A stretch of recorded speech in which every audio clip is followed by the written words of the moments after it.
Real strength doesn't shout, it doesn't force, it radiates from presence, from clarity, from inner command. If you want to think sharper, move with clarity and become truly dangerous. Not through aggression, but through awareness.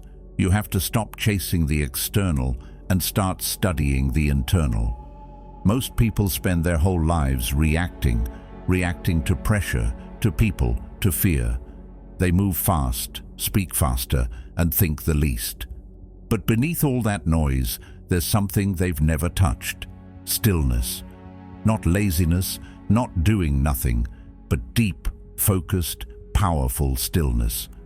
The kind that clears your mind, sharpens your judgment, and changes how you walk through the world. The truth is, you don't need more motivation.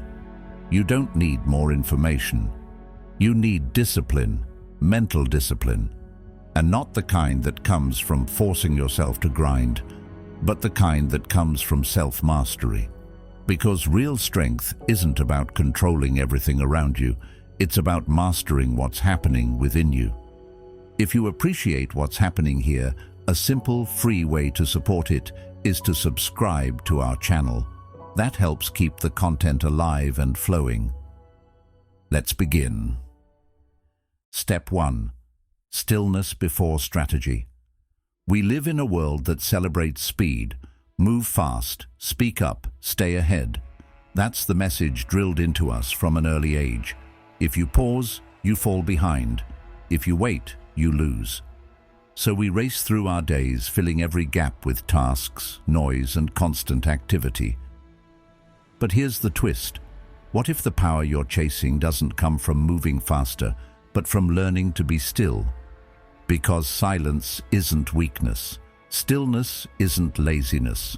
In fact, some of the strongest people you'll ever meet are the quietest in the room, not because they have nothing to say, but because they've trained themselves not to say the first thing that comes to mind. They've practiced the pause, and in that pause, they've found something most people never touch: control. The Stoics had a word for this kind of strength: apatheia. Not apathy, not indifference, but freedom from being ruled by emotion. Marcus Aurelius, one of history's most composed minds, wrote, "You have power over your mind, not outside events. Realize this, and you will find strength. It's not about reacting to life as it comes. It's about choosing your response after the storm inside you settles. And make no mistake, there is a storm. It's the mental clutter, the racing thoughts, the constant urge to act without thinking. You've probably felt it, those moments where stress takes over, where your mouth moves before your mind catches up, where decisions come from pressure, not purpose. That's what happens when we never stop to check in with ourselves. Psychologist Carl Jung once said, "Your vision will become clear only when you can look into your own heart. Who looks outside, dreams. Who looks inside, awakes." And that's really the point here. Stillness is a doorway, not a destination. When you learn to stop, even briefly, you stop being dragged by your reactions and start walking with direction. But let's be clear, this isn't about escaping life. You don't need to move to a forest or meditate for hours on a mountain. You don't have to delete every distraction or live in silence. This is about 5 minutes. Just 5. Sit down, close your eyes, breathe. That's it. No music, no scrolling. Just you and the part of your mind that rarely gets a chance to speak. The quiet part, the wise part. That simple act changes everything. Your nervous system calms. Your thoughts stop rushing like a river after rain. You begin to observe instead of react. And when the observation kicks in, so does clarity. You start noticing what's actually important and what's just noise wearing urgency as a disguise. Think about the people who lead with real presence, the ones who speak with calm authority, who don't get flustered, who seem to know exactly when to act and when to hold still. That's not talent. That's not luck. That's training. They've built the habit of silence before action, the mental discipline to pause. And that pause, it's where wisdom lives. As the philosopher Epictetus said, if you want to improve, be content to be thought foolish and stupid. That means being okay with silence, even if it makes others uncomfortable. It means not rushing to fill every quiet moment with noise just to prove you're engaged or important. Try this today. 5 minutes of stillness. Let whatever thoughts come, come. Let whatever emotions rise, rise. Don't fight them. Don't analyze them. Just observe. It's not about doing nothing. It's about doing nothing on purpose. And in that choice, you begin to understand something deeper, that your mind doesn't have to be loud to be powerful. The fastest decisions aren't always the wisest. The loudest voice isn't always the strongest. The world will keep spinning whether you rush or not. But when you choose stillness, even for a moment, you stop being pushed around by everything and start becoming the one who decides when and how to move. That's not just peace, that's strategy, that's Stoic. Step 2. Respond, don't react. Ever walked into a conversation, said something without thinking, and then spent the rest of the day or even longer replaying it in your head, wondering why you snapped, why you blurted it out, why you didn't pause, breathe, and handle it differently? That moment where your mouth moved before your mind caught up, that's not instinct, that's conditioning. It's a loop your brain learned long ago and has been playing on repeat ever since. And for most people, that loop is running constantly in the background. No pause, no filter, just reaction after reaction. It's what we call autopilot. You wake up, check your phone, see a message that annoys you. Then you check the news, feel stressed. Then someone cuts you off in traffic and you react again, one after another, without space, without thought, without awareness. It's fast, it's automatic, and it feels normal. But normal doesn't mean helpful. We confuse speed with clarity, but speed without reflection, that's just chaos with better branding. The Stoics knew this centuries before we had phones or inboxes or algorithms pulling at our attention. They knew the real danger wasn't the world outside, it was the storm inside. Seneca said, "A man who suffers before it is necessary suffers more than is necessary." That means we're not just reacting to reality. We're reacting to imaginary scenarios, imagined judgments, anticipated threats. We're jumping into emotional responses to things that haven't even happened or never will. And what's the way out of that cycle? It's not shutting yourself off from the world. It's not becoming emotionless or cold. It's awareness, pure and simple. And it's something you build, not by escaping life, but by stepping fully into it with your eyes open. Awareness means noticing the story you're telling yourself before it becomes your truth. It's catching the tension in your chest before it becomes an argument. It's feeling the heat rise in your face and deciding, not this time. I'm not reacting to that. Think of your mind like a lake. Most people's minds are constantly disturbed, rippled by every minor annoyance, every comment, every glance, every news update. The surface never settles, and when it's murky, you can't see anything clearly. But when you stop stirring it with constant reaction, the water begins to still. And in that stillness, you begin to see not just what's around you, but what's been running inside you all along. Carl Jung said it perfectly. Until you make the unconscious conscious, it will direct your life and you will call it fate. That quote hits deep because most people don't realize they're being pulled by hidden beliefs, by emotional patterns they never chose, by scripts handed to them by the past. Awareness pulls all of that into the light. It doesn't erase the emotion, but it gives you a choice, a gap. And in that gap is freedom. This is where mental discipline begins, not in suppressing what you feel, but in slowing down what you do with what you feel. It's not weakness to pause. It's not hesitation to wait. It's strength, quiet strength. The kind that doesn't need to prove anything because it already knows who's in charge.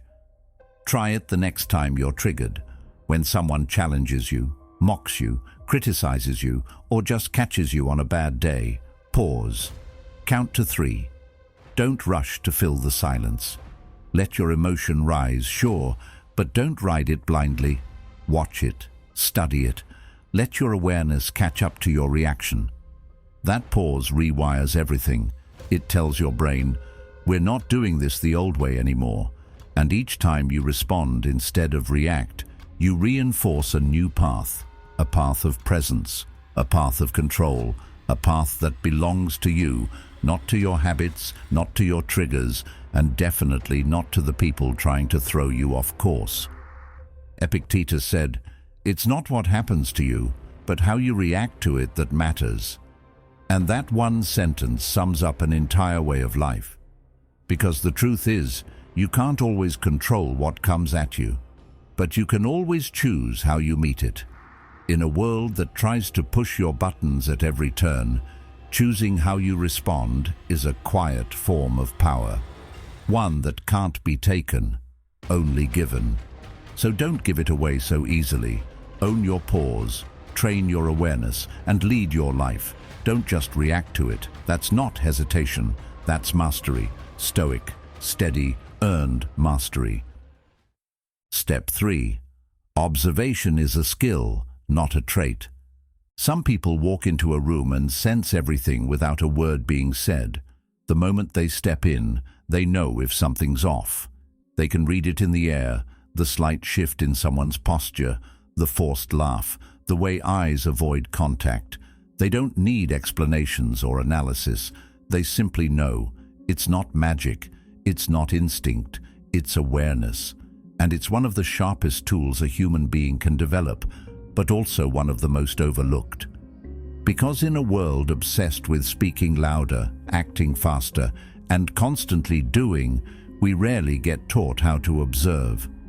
Real observation is more than just seeing. It's noticing. It's being tuned in. Most people aren't. They live in reaction mode, always responding to the next notification, the next demand, the next emotion. They see what's on the surface and assume that's the whole story. But awareness, that digs deeper.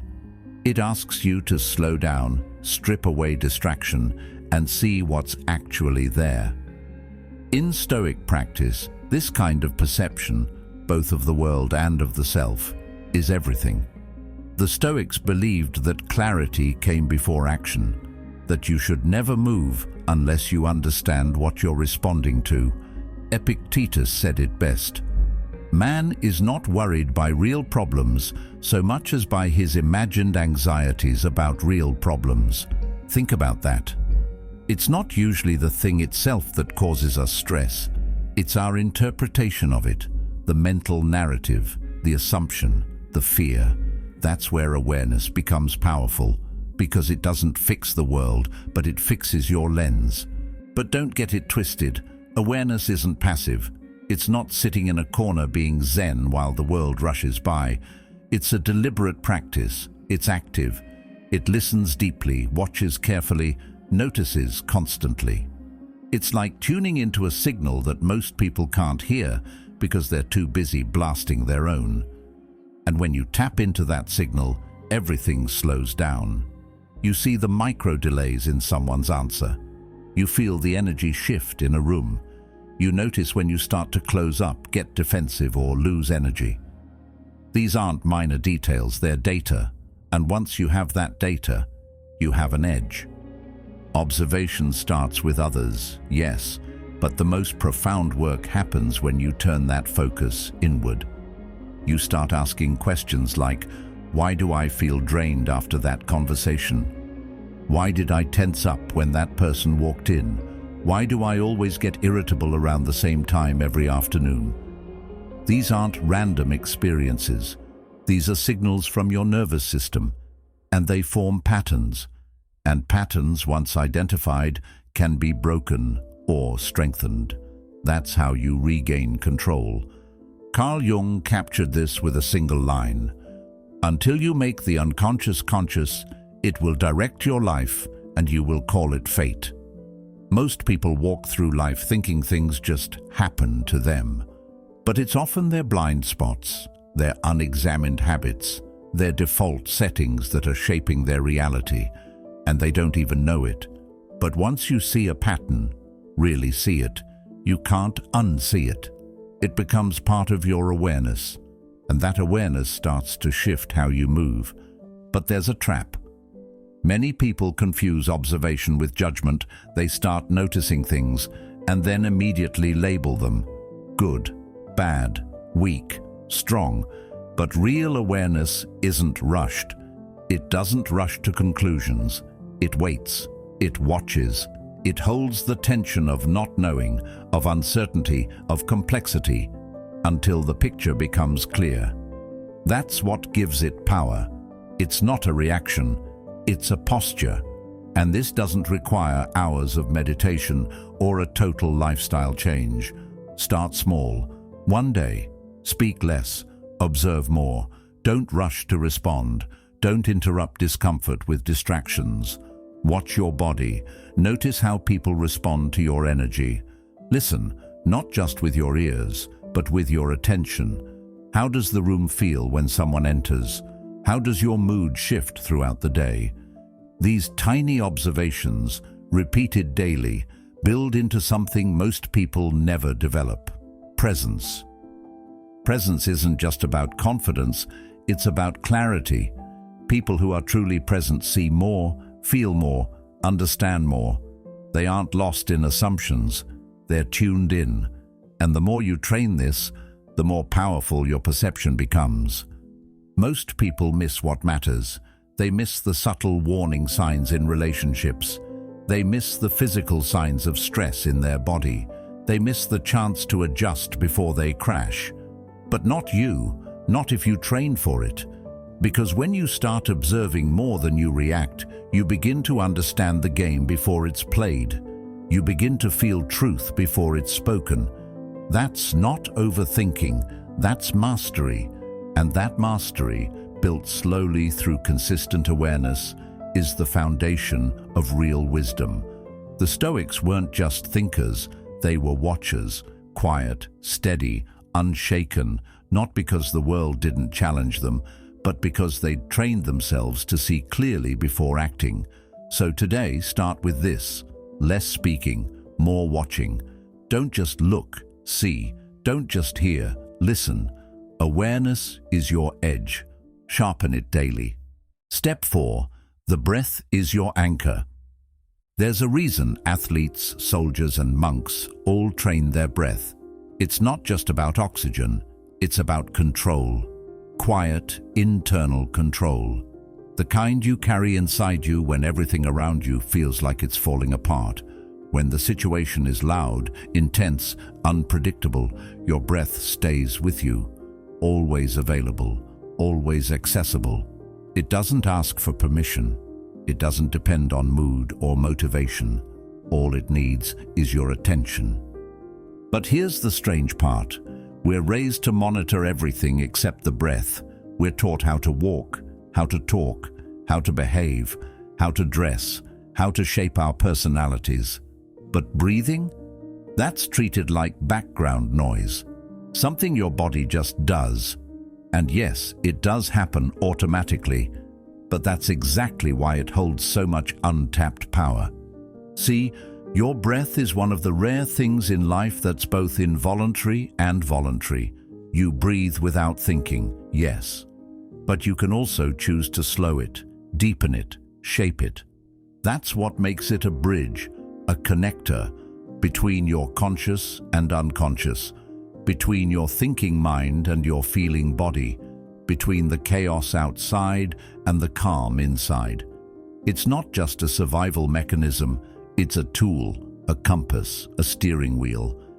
In Stoic philosophy, mastery over the self was the highest pursuit, not because it looks good on paper, but because in a world full of noise, unpredictability and pain, it's the only real freedom.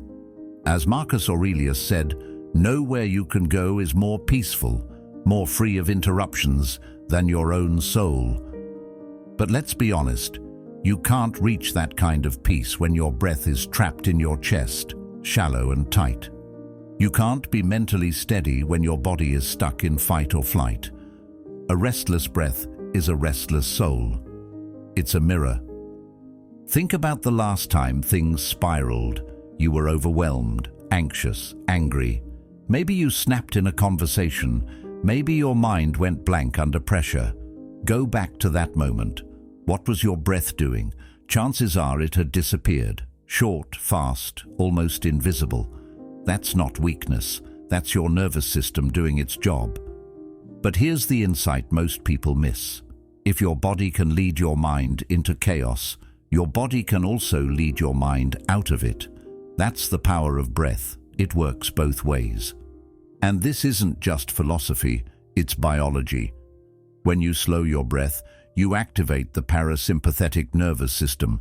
That's the part of your body that handles rest, digestion, healing, and mental clarity.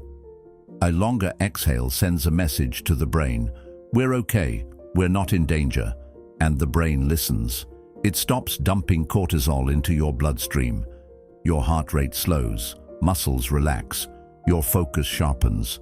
You become steady, not because the situation changed, but because you changed. Carl Jung said, "There is no coming to consciousness without pain." And while he spoke about deep psychological transformation, this principle starts small, with breath. You don't have to wait for a life crisis to begin. Every time you consciously breathe, you're doing something most people avoid. You're facing your state. You're feeling your body. You're choosing presence over panic. And in that simple act, you start reclaiming authority over your own system. Let's not overcomplicate this. 1 minute. That's all. Breathe in for 4 counts, out for 6. No apps, no fancy techniques, just awareness.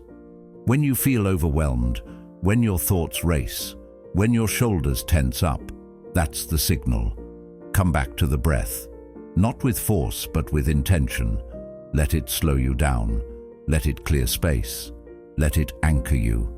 Because this isn't about pretending stress doesn't exist. It's about meeting it with better tools. And breath? It's the first tool, the foundation, the reset switch most people never reach for.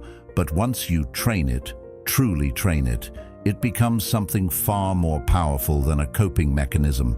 It becomes your baseline, your calm, your shield in the storm. The Stoics didn't break down breath in terms of neuroscience, but they didn't need to.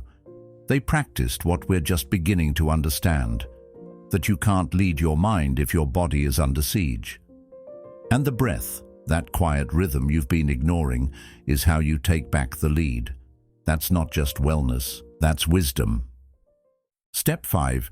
Letting go isn't weakness, it's precision. There's a voice inside your head, constant, busy, familiar. It's there when you wake up, when you try to sleep, when you're walking down the street or sitting in silence. It comments on everything, what you should have done differently, what could go wrong next, what that person really meant when they said what they said. It overanalyzes your past and tries to predict your future. It doubts, it criticizes, it whispers worst-case scenarios like it's trying to help. And the wild part, most people never stop to question it. They assume that voice is them. But here's the truth. Just because a thought appears in your mind doesn't mean it's true. And it definitely doesn't mean it belongs to you. That voice can be a mix of old stories, inherited fears, societal programming, emotional echoes.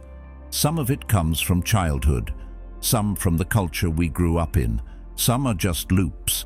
We heard them so often, from so many places, that our brains stored them on repeat. You didn't create them. You just absorbed them. Carl Jung captured this perfectly when he said, "People don't have ideas, ideas have people." That's what makes unexamined thoughts so dangerous. They can drive your choices, shape your identity, control your emotions, and you won't even realize you've been hijacked. You'll follow the script in your head and call it reality. But in truth, you're just reacting to noise. This is where Stoicism becomes practical, not just philosophical. The Stoics didn't try to kill their thoughts or pretend to be emotionless robots. What they did was pause, examine, observe without attachment. They understood that a thought is only as powerful as the belief you give it. That's why Epictetus taught that it's not events themselves that disturb us, but our judgments about them. You may not be able to stop your first thought, especially if it's automatic, emotional, or wired from past pain. But you can control what happens after it. That's the gap, the sacred space between stimulus and response. And that space is where your real power begins. Picture yourself in a thunderstorm. If you're standing right in the middle of it, you're soaked, disoriented, maybe even panicking. But step back a few feet, watch it from a window, or better yet from a calm hill in the distance, and it becomes something else entirely. It's not you anymore, it's just weather. It'll pass. And that's what happens when you stop identifying with every single thought. You move from being inside the storm to being the one who's watching it. Marcus Aurelius reminded himself often, the soul becomes dyed with the color of its thoughts. But the modern mind forgets this. It thinks every emotion must be acted on, every thought must be believed, every judgment must be true. But that's how people lose themselves.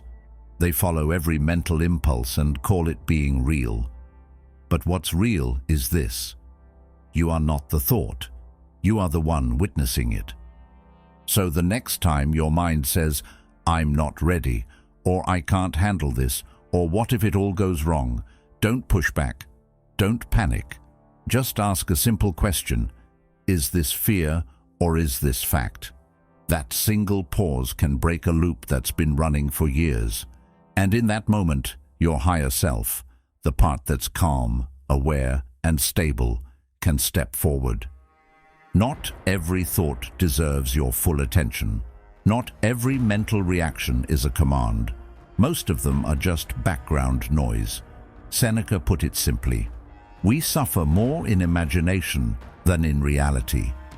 And once you see that clearly, you stop living in defense mode. You stop jumping at shadows. You stop letting unverified thoughts decide who you are. This doesn't mean you ignore your mind. It means you guide it. You stay awake. You watch with quiet authority. Like a parent watching a child throw a tantrum, you remain steady. You don't yell, you don't panic, you don't run. You just see it for what it is, and you choose your response from a place of power. That's the beauty of detachment. It's not coldness, it's presence. It's choosing not to become every thought that passes through you. And the more you practice that, the more peaceful your inner world becomes, even when the outer world is anything but. Stillness sharpens you, awareness protects you, discipline frees you. In a world that pulls you in every direction, your greatest power will always be your ability to return to yourself, calm, present, unshaken. If you're ready to go deeper, one of the videos on your screen will meet you there. Thank you for being a part of Stoic Journal. The path is quiet, but those who walk it tend to return.